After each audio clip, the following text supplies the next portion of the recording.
This is the Flux arm brace on a Glock 17 Gen 5. I don't have my dot scope on here currently, but I do have the green laser.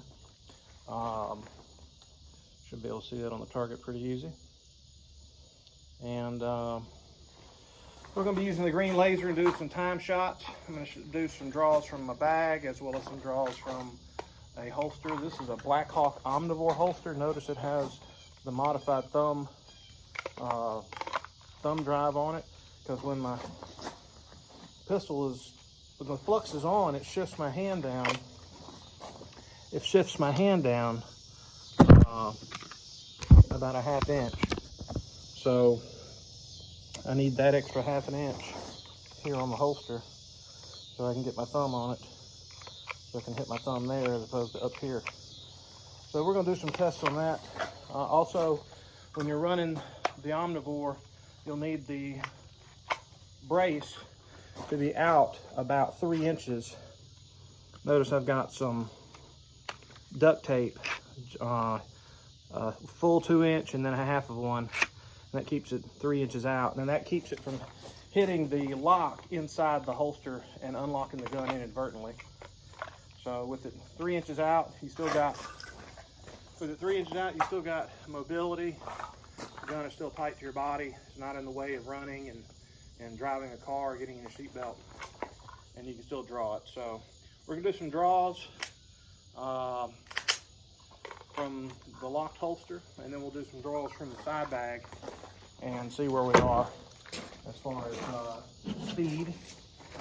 So now we won't be using the dot scopes, we'll be using the lasers. So we are shooting from 10 yards at 12-inch plate, which is about 1 inch per yard, which is what the FBI or law enforcement in America, that's what the standard is, 1 inch per yard with 100% accuracy. So we're going to be running the timer, and here we go.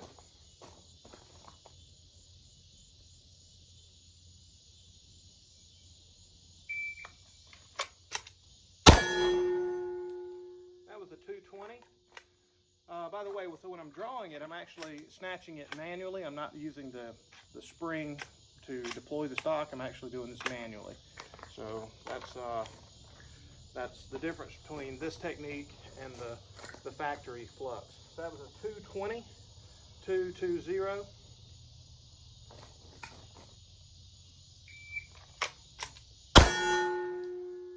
That was a 170,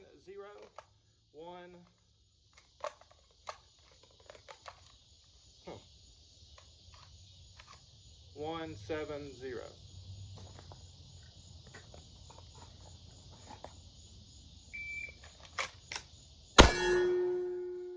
a 187.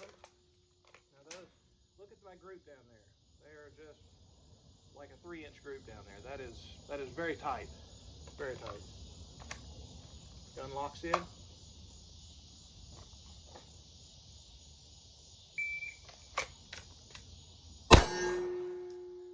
236, fumbled it a little bit.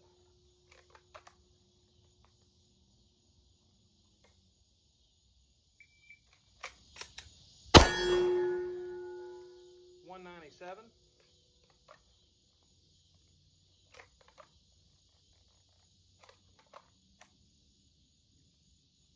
Looks like the thumb drive, really close to that flux, but everything seems to be working normally.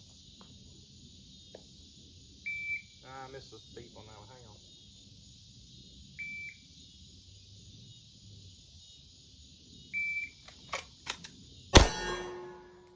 $183.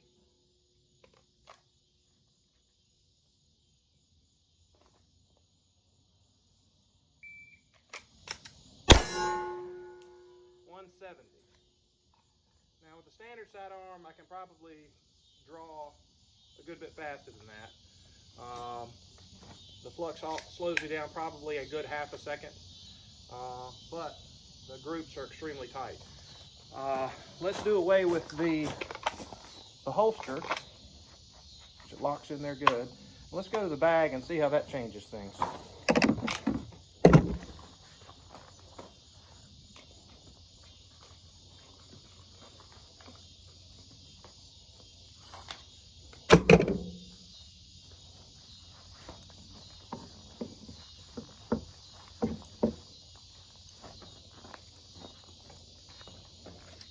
So I'm back. This bag is was from Expedition. They discontinued it.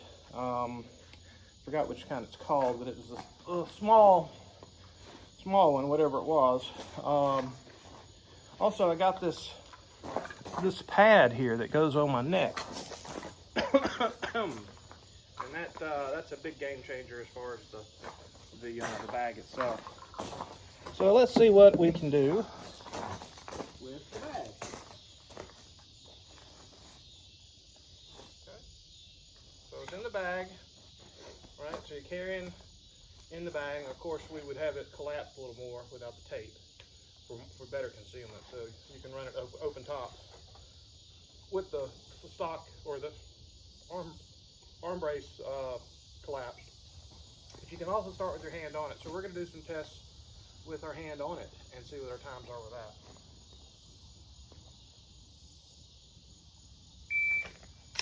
So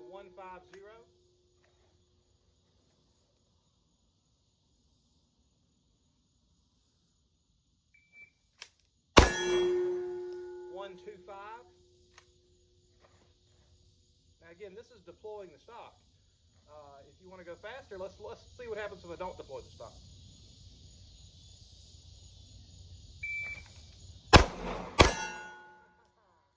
First shot was in 113, but I missed. The second shot was 178. That's interesting. All right, let's see. Let's go two-handed.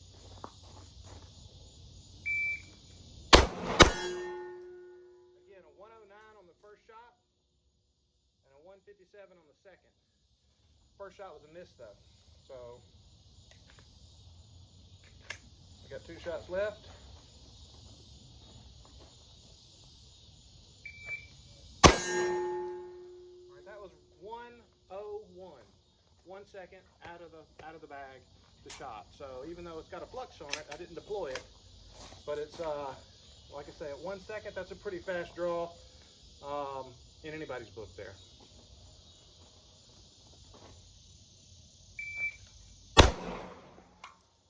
Another 101 with a mic. That was my last shot, by the way. At least in that particular magazine. I should have done a reload drill. That's interesting.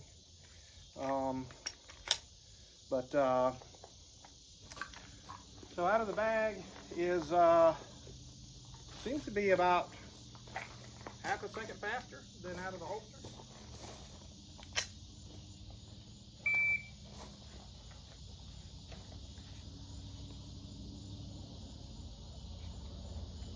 Let me try it with my hand on the gun already.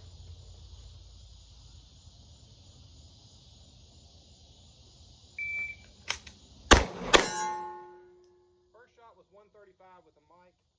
Second shot was 177.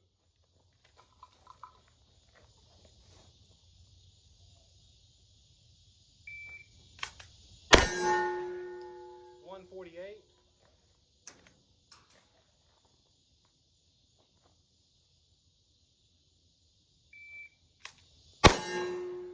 $134. Just a smooth draw. Extend the arm brace and find your dot. 194.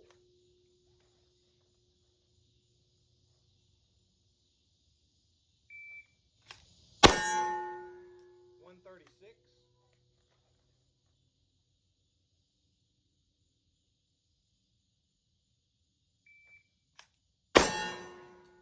$131.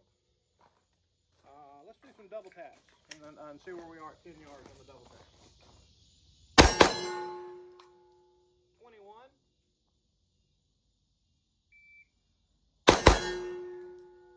19. Let's got a few more rounds. I'm going to paint up and we'll do some double taps and we'll see how close they are in proximity to one another.